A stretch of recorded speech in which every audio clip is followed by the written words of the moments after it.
you might want something for yourself or you might have intentions and goals for yourself that might not be what's meant to be.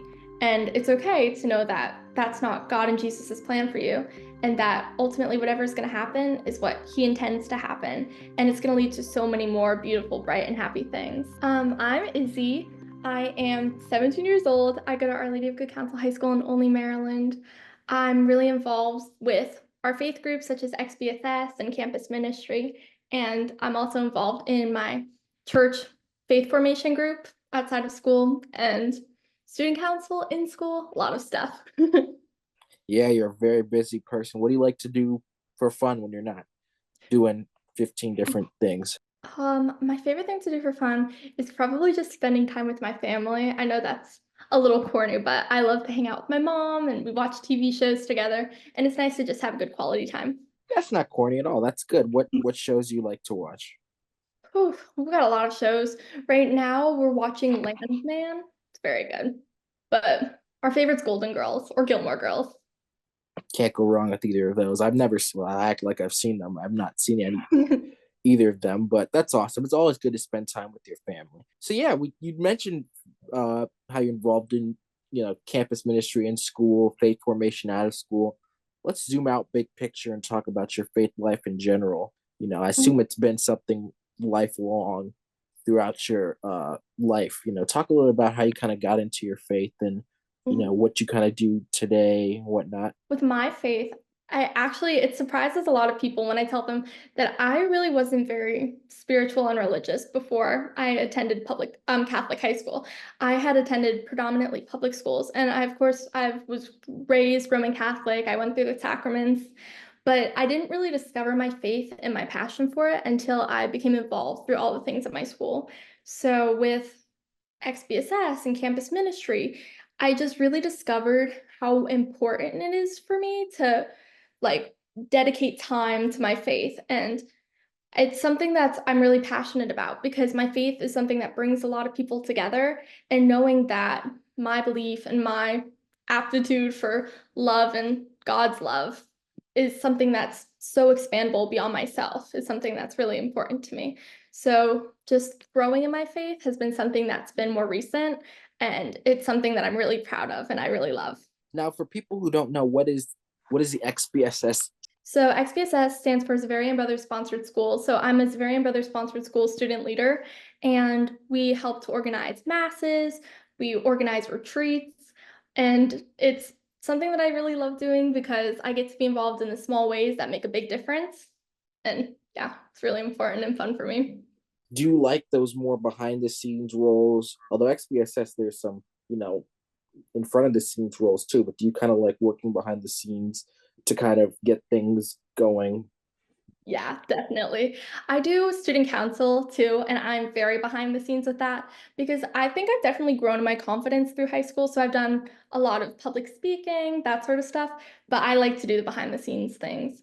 I think that this year, one thing that I did that I was really proud of was I was the student speaker for the opening school mass, and I talked about this year's the varying value of trust. And so that was really cool to do. Yeah, that's awesome. That's a very prestigious honor. So congrats on being able to get that role. That's awesome. Now, when you do faith formation at church, like what is the faith formation? What do you do in that role? So at my faith formation at my church, so there are a couple student leaders who had to apply to do it. And basically we meet every weekend, every other weekend, and we plan the faith classes for the little kids. And it's a lot of fun because we get to come up with fun games and ways for the little kids to really get involved. Because I think that it's hard to be in Bible study and just have people reading at you. I know that I had a hard time with that when I was little. So being able to be interactive and learn about our faith, I think that it's really cool to have that opportunity and help little kids to grow in that sense. It's hard for me trying to have stuff read at me. So I can't imagine being 8, I with know. stuff being read at me and I'm like, what are we gonna do something fun? So that's awesome. It's a lot of good work to work with the younger people and kind of, bring them, closer to Christ. Do you think that that was something that you would have liked maybe if you had you as a leader when you were younger? Yeah, I actually used to live in New Mexico. And in New Mexico, they didn't really have like a solidified faith formation group. It was kind of like you would just go to church, then you would have your Holy Communion after you attended some classes where you pretty much just read through the Bible as a class. And so I really love that I have the opportunity to make it more interactive because I think that it's important to recognize that faith is very different for everyone. And so being able to help people discover it is just very fun opportunity. How long were you in New Mexico for? So I lived in Mexico for about 8 years. I was born in Maryland. Then for my dad's job, we moved to New Mexico, and then we moved back to Maryland for his job. Okay, so you've been all over the country, kind of seeing Maryland, New Mexico, then back to Maryland, I guess. Yeah. That's awesome. Now, what church do you attend nowadays, and where you do all that faith formation stuff at? St. Francis of Assisi. It's um right by my community. Okay, cool. Now, if you had to pick a favorite verse or Bible passage, what might that? You have a favorite verse or anything that comes to mind? No, that's a hard ask. I don't know. Because I don't know. That's a really hard ask for me. Because I think that for me, with my faith, I'm less so actively reading the Bible and like finding the things that I reconcile with. It's kind of I'm learning every day through my active participation in my faith. So I think that I'd love to have more time to sit down and read the Bible and to get a favorite verse, but right now I don't know. Yeah, that's okay. I talked to Mark, another XBSS alum, actually from MSJ, and he kind of, we talked a lot about how for him, he expressed his faith through leadership, through service, through doing those more tangible things. I know not everybody, can quote, a favorite verse or two, and that's okay. I think it's good to obviously have a background in the Bible and be knowledgeable about that, but to also have that other component that you have of kind of expressing your faith through service and leadership, which I Mhm. think is which I think is a good thing as well. Do the kids teach you things too? Do you find that you learn from them as much as I know it may not be? You may just be guys. Can you please be quiet for like 10 seconds? Do you find that they teach you a thing or two? I'd say yes, definitely. I think one of my favorite things that we've done with them is we set up like an obstacle course because we were talking about having blind faith and how it's hard to not like to be able to trust other people and to trust in God especially. And so we did an obstacle course, but they had to do it blindfolded. And one of the kids was saying how scared he was. And I'm like, I know it's scary to not know who you're trusting, what you're trusting, but it's important to be able to lean into that trust and know that there's a guiding hand and there's someone leading you. And I think that I've learned a lot from the kids. That's a great lesson for anybody. To go through an obstacle blindly, you don't know where is my foot going. Am I going to fall? I think that's a great lesson for life. Mhm. Not just for little kids, but for all of us.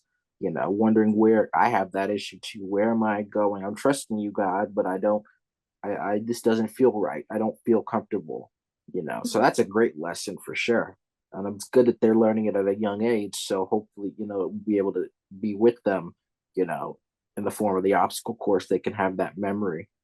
Mhm. Throughout your life, both here in Maryland and in New Mexico, has there been like one main faith struggle with your life? Maybe just like the example you just said, where you were kind of having to use that blind faith, or yeah, has there been an example where you kind of had to kind of do Mhm. that obstacle course yourself in Yeah. life?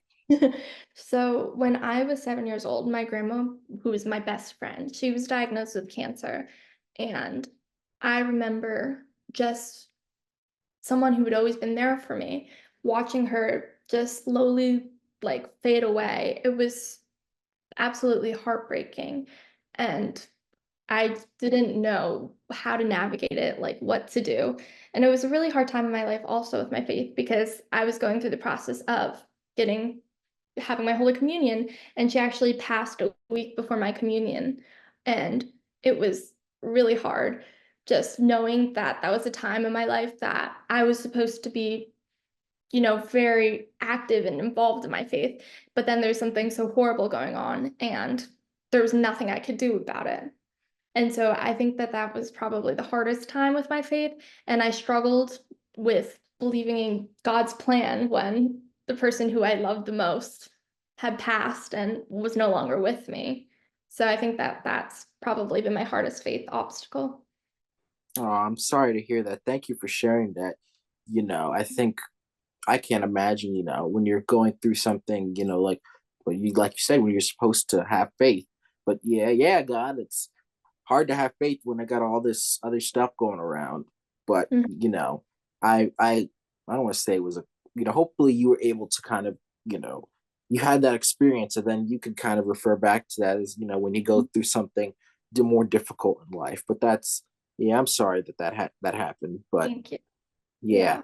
I was gonna say that right now also, it's, like, hard knowing that you need to have faith in the college process for me, because 'cause I'm not a very patient person, so knowing that patience isn't my virtue, but this is a time that I need to wait and know that everything is out of my control, that I really need to have trust and faith in God's plan is also a little hard, but I know that ultimately it'll work out and I'll end up where I'm meant to be.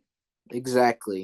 Having a little faith in the process and that everything will work out, where it's meant to be. On a happier note, on a lighter note, has there been an example where, faith has kind of helped you? I guess maybe similar to the story with your grandmother, but maybe on a more lighter note, how you've been able to see a victory through faith, through, perseverance and persisting. Yeah, I think that with high school, because I had gone to predominantly public schools, going to a private Catholic school was a very big adjustment. And so my freshman year, I had a really, really hard time finding my people and making those connections. And I just was not loving it. I wanted to transfer schools. I was just feeling very lost and very upset. And then when I started leaning more into my faith and becoming involved with school religious groups such as XBSS and campus ministry, and then also just helping out during masses and doing small things, and just service and all the things that I could to contribute to the school, I really became involved and I learned how much I love it and how my faith has really helped me to grow as an individual from a scared freshman to now a senior who's feeling very confident and very proud in her accomplishments as the time's gone on. That's awesome. That's a great example. The high school adjustment period is was hard, especially since we were coming out of the pandemic and we were, trying to there nothing was normal at that point, and so you're trying to do something that's hard in normal circumstances, and then add the pandemic makes it even harder. But I'm so happy that you've been able to kind of find your place and look at that faith, your faith, which is something that you kind of picked up later on, kind of proved to be very helpful when you got into high school because that gave you a place to kind of lean on. Mhm. So that's awesome. Good for you. I'm glad that it's all worked out. And, just like high school, college will work out too. Wherever you're meant to be is where you'll end up. So, kind Mhm. of in a home stretch here, if someone were to ask you, Izzy, why do you love Jesus? How would you answer them? I'd say that there are a lot of reasons, but I think the biggest reason right now is kind of he gives you the comfort and the knowledge to know that everything is going to be okay. And though you might want something for yourself or you might have intentions and goals for yourself, that might not be what's meant to be. And it's okay to know that that's not God and Jesus's plan for you. And that ultimately, whatever is going to happen is what He intends to happen. And it's going to lead to so many more beautiful, bright, and happy things. Yeah, trusting God's plan and realizing, and it's easier said than done. I mean, you're obviously having some, you mentioned you're having some struggles, with the patients during the college process, so kind of trusting God's plan and trusting that it's all going to work out, it's Mhm. easier said than done, but Yeah, you have definitely. those examples to show that you trust, you didn't think high school was going to work out, and now you feel great about high school, confident going into college. So you can kind Mhm. of use that example, that blind faith, like that obstacle course. You can kind of use that example going forward. So that's awesome. Yes, you kind of, been involved in the faith more deeply, more recently in your life, So I think you'd be a good person to answer this next question. What might you say to someone who maybe, on the fence about faith? Maybe they've, like you, been involved, but only are now really starting to get more deeply invested or trying to get more deeply connected to their faith. What might you say to them based on your experiences? I would tell them that it's not easy to have faith and to wait and believe, but that it's important to just dedicate your time to being a loving, good person because ultimately God will find you. He's there, he's waiting, and you just need to take the steps and then meet him halfway, kind of.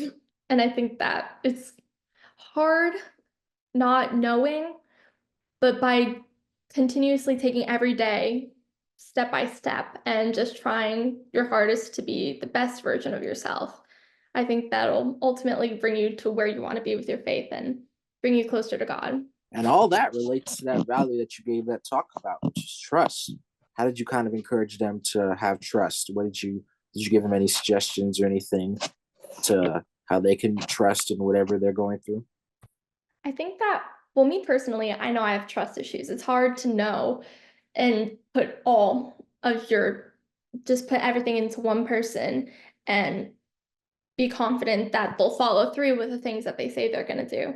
And I think that it's very intimidating, but I think in order to be more trusting, I think that you just need to, I don't know. I think it's really hard. That's a hard question because trust is very individual to each person. Like, some people are more willing to give it away than others. And so I think that it's important to just like trust yourself and your boundaries and to know what works for you and what doesn't. Yeah, trust is not easy for a lot of people. So it's okay that you're not quite there yet. But, again, you have all those experiences to kind of back you up and support you. It's easier said than done, Mhm. when you're in the moment. So kind of wrap this up. This actually is a nice little close here. I like to end these with what we call I will statements, which is like a statement on something that you may want to do in the short term to kind of improve your faith life. So, what may be one I will statement that you'd kind of like to work towards achieving? Maybe it's with trust, maybe it's with reading scripture, or maybe it's Mhm. another aspect. What might that be for you, Izzy? I would say that I will learn to be more patient and trust in God's plan. How can you specifically like go about doing that? Yeah, I obviously want to be more patient, but like how do Mhm. you go about how does one become more patient? If there's a secret, I'd like to know that too. That's a good, I don't know. I've really loved to know, but I think that I need to have more faith and take each day knowing that God is guiding me and just I think I should dedicate more time to really to praying, to reading the Bible, being more mindful and considerate of the smaller things that I am in control of, I think. Yeah, I was gonna say that might be the best way forward is just taking things one step at a time and staying on Jesus's path. You can't go wrong with that. So even if it may take longer, it may take a while, you're gonna end up in the right place when you're with Jesus. Mhm. All right, Izzy, it's great getting a chance to chat with you. Thanks so much for sharing about your faith journey and all the great things you're doing. And yeah, hope we can have you back soon. Thanks so much. Thank you so much for having me.